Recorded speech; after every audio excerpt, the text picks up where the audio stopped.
Hello, and thanks for joining us again for the continuing story of William Carey. Tonight we're in story number 10, chapter 10 of 21, meaning got 11 more. Anyhow, if you have a comment, please leave it. And if you do us a favor, please hit subscribe, as you won't just hear these kind of tidbits or Bible bits during the week or songs during the week, just anywhere. So, thanks for joining us, and without further ado, let's get to William Carey, Chapter 10. Stories of Great Christians.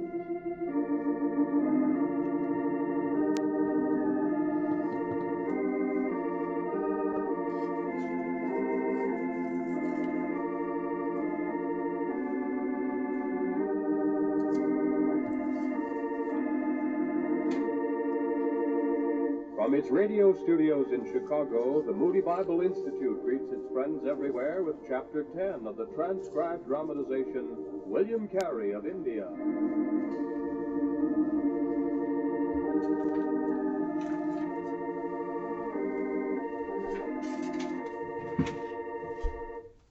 William Carey was born to hard work and poverty.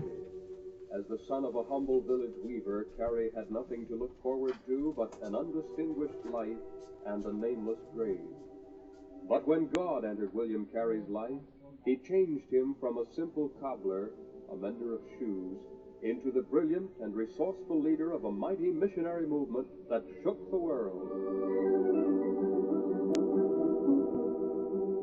Last time, you remember, we left young William Carey as he faces a mighty important decision. He's seeking God's will about whether or not he should give up a promising career in the ministry for the hard life of a pioneer missionary in India. Opposition is strong, for in 18th century England, most Christians were dead set against the whole idea of foreign missions. As the principal speaker at the Baptist Ministers Association in Nottingham, Carey presents an eloquent challenge to worldwide missionary enterprise. The opposition is overwhelming, but Carey forces the issue, and the First Baptist Missionary Society is formed. He keeps corresponding with Dr. John Thomas, formerly a medical missionary. Thomas wants Carey to come back to India with him. Today we find them all together, Dr. Thomas, William Carey, and his two friends, John Ryland and Andrew Fuller, leaders of the newly formed Baptist Missionary Society. Right now, Dr. Thomas is speaking. Believe me, gentlemen, India is a splendid land, a very needy but a very great land, filled with blessed opportunity. And, Dr. Thomas, you say the cost of living is small? Oh, yes, Mr. Fuller, yes, indeed.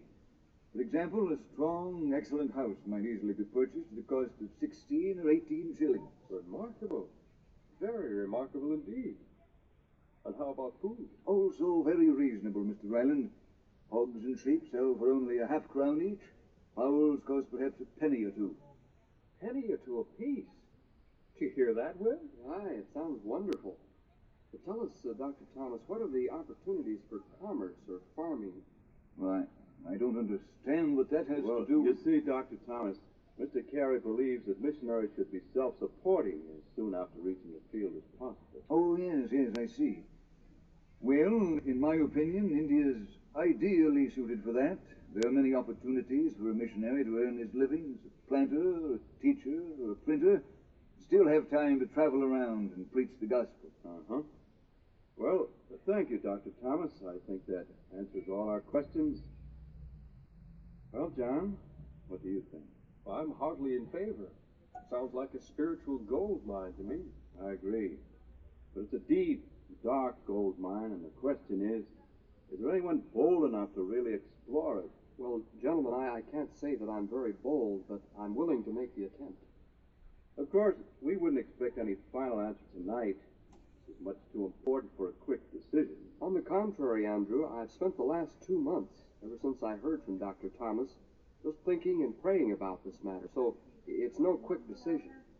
And I am going to descend into this gold mine of ours. However, I must impose one condition. And what is that, Will? Yes, anything at all that we can do. Well, simply this. If I'm going down, it's up to you gentlemen to hold the ropes. What's that? Hold the rope, you say? That's right, Andrew and John. There are two ropes you'll have to support me with. They are. Number one, constant, fervent prayer. Of course we'll. And how about rope number 2? Rope number 2, financial support for just 1 year. I see. And after the year is up, Will, what then? By then, Andrew, Lord willing, we'll be self-supporting. You can use the money to send out other missionaries. How does that sound? Sounds wonderful to me, Will. And don't worry, we'll hold the ropes all right. That goes double for me, Will. As long as we live, we won't desert you.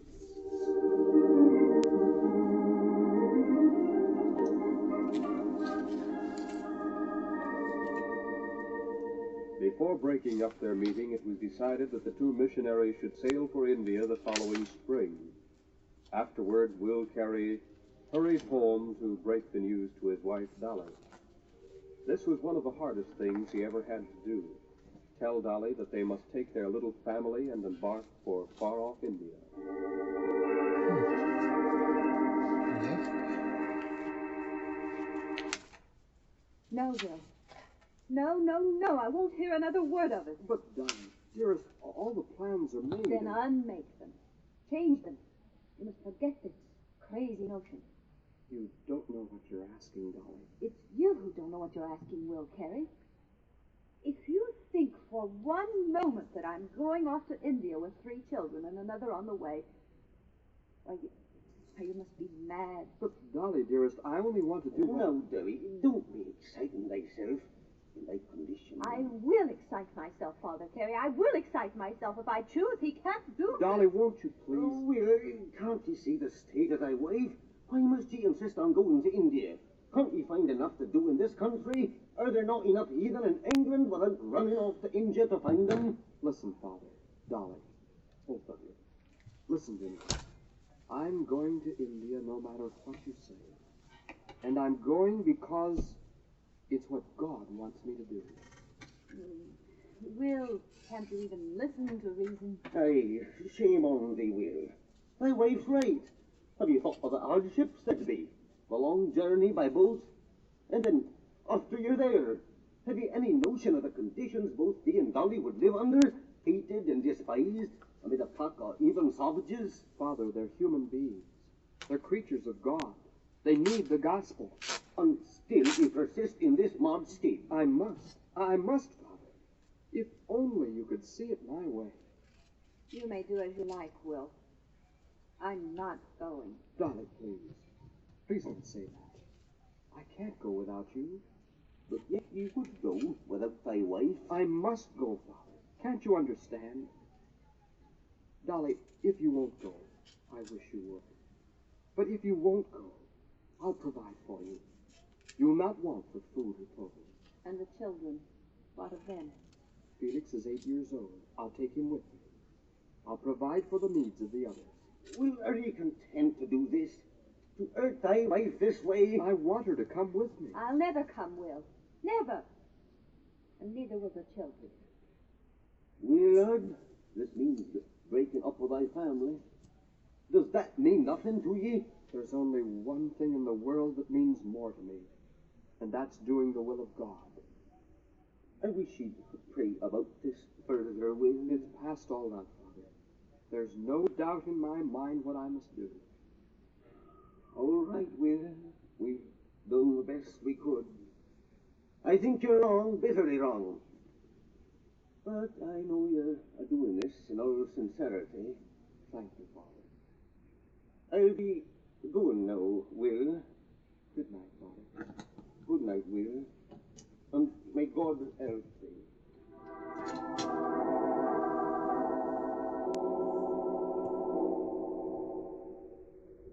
Will Carey's heart was broken, but his mind was made up.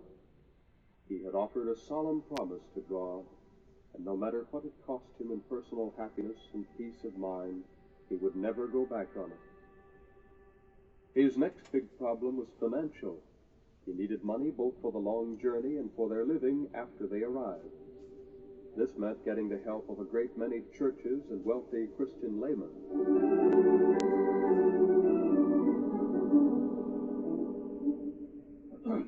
Now, Mr. Carey, you wish to see me? Why, yes, Mr. Frost, I did. Well, what is it? I'm very busy this morning. Oh, yes, I see that, sir. But I'll only take a minute of your time. Yes, come to the point, please. Well, sir, we believe the Lord is leading several of us into an entirely new field of service. Right now, our great need is... Yes, to be sure. Well, if you'll step on your way out and see my senior clerk, Mr. Higgins, he'll give you my usual donation. £1. Why, well, that's very kind of you, Mr. Frost. That's it all, Mr. Carey. There was something else? Well, Mr. Frost, yes. Come, Mr. Carey, if there's something else, speak up if you please. I'm very busy. Yes, of course. Well, Mr. Frost, knowing your generosity toward worthy Christian causes, we're, that is, we'd hope for a little larger contribution. A little larger, you say? Oh, man, don't you consider a pound note a sufficiently large contribution? Well, yes, sir. It's very generous of you, sir, but... Yes, but what? It won't go very far toward paying a missionary's expenses to India. What's that? What's that? Expenses to India, you say? Why, yes, sir, to India. We decided that the first missionary sent out by our society would go... What? Your society? What society are you speaking for? Why, I've been trying to tell you, Mr. Frost, it's the Baptist Missionary Society. The Baptist? Oh, yes, to be sure. I've heard of it. And now you're planning to send missionaries to India, is that it? Yes, sir. We're praying that individual churches and Christians may be led to give financial support to those of us going into the field. And that's why you came to me, huh? To you and many others. We hope that if the need were known... Not a shilling, Mr. Carey. What's that? I wouldn't give a shilling to this Baptist Missionary Society of yours. Missionaries to India. Huh? What nonsense. Well, I see we have nothing further to talk about, Mr. Frost. Good afternoon, sir. Good afternoon. Just a minute, Carey. Perhaps I shall contribute at that. Yes? But you just said... I've changed my mind, Carey. I'll make a contribution that will show your Baptist Missionary Society just what I think of it. Why, thank you, sir. That's very kind. Not at all. Here's my contribution, Mr. Carey. All right, Mr. Frost. I'll give you a receipt for your contribution. That's not necessary. Oh, but it is, Mr. Frost. A receipt is required by law. Oh, very well. Hurry up with it, then. Let's see. February 8th, 1793. Receipt from Mr. Joshua Frost, sum of 1 copper penny for the use of the Baptist Missionary Society. Here you are, Mr. Frost. Good afternoon, Mr. Carey. Good afternoon, Mr. Frost. Oh, and by the way, there'll be a list of our contributors in all of your local newspapers in a week or so. What? What's that? Just a minute, Mr. Carey. You say a list of contributors to be published in the newspapers with the amounts they give? That's right. We wanted to publicly acknowledge the generosity of our Christian friends. The papers have very kindly made the space available. And, well, I must be going now. Just a minute. Just a minute, please, Mr. Carey. Well, I don't want to take up any more of your time, Tut, my boy. To tell the truth, I've just reconsidered this matter, and in all the papers, you say? I beg your pardon? The list, man. The list of contributors. Is that to be published in all the papers? Oh, that. Yes, that's right. In all the papers. Oh, yes. Well, as I was saying, I think I can safely pledge £10 to the society. Why, Mr. Frost, that would be very As a matter generous. of fact, yes, I'll make it £15. Why, after all, Mr. Carey, you know me. I'm not the man to neglect a worthy cause when I hear one.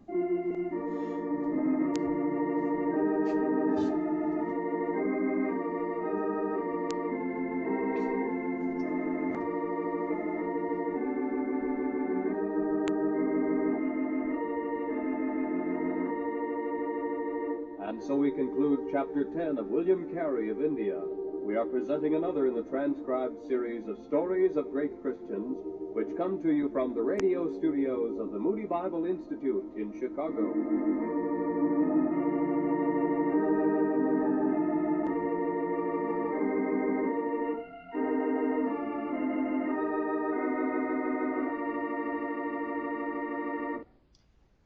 Isn't that interesting? Here William Carey wants to make Jesus Christ known, and yet some of the contributors, they kind of lost sight of that. They weren't all in, you might say. And in fact, they'd rather make themselves known as, I'm no cheapskate, I'm generous. But their heart, as Jesus once said, when he saw people donating, wasn't in it. In fact, he told the disciples one day, when he saw this poor elderly lady who threw in 2 mites, and then he replied, see that person there? She just gave more than everybody else in the whole church. And the disciple says, has our master lost it? Does he need glasses? They didn't make him yet, but did he not see well? Does he not know everything? There are a lot of rich people that come to this church, and they give big amounts of money. How can he say the lady who has nothing just gave more than anybody else in the church? See, most of the times we don't understand the why, or even the how, or the what, but Jesus sees the heart. That lady gave everything she had to live off, and trusted in faith, if there was to be a tomorrow, that God would provide. Many of us don't live that way. In fact, many of us will have more than enough and an abundance, are very stingy, care not to share the gospel with anybody, and as a result, sometimes the gospel is not shared as often as it should be. We all could do more, but it's not about putting our face forward. He must increase, and we must decrease. Well, tune in next time for Chapter 11 of William Carey. Until then, may the Lord bless and keep you as you grow in grace. Always a pleasure to have you come along. Thanks for joining us. Leave a comment and hit subscribe. See you next time. Lord willing, of course.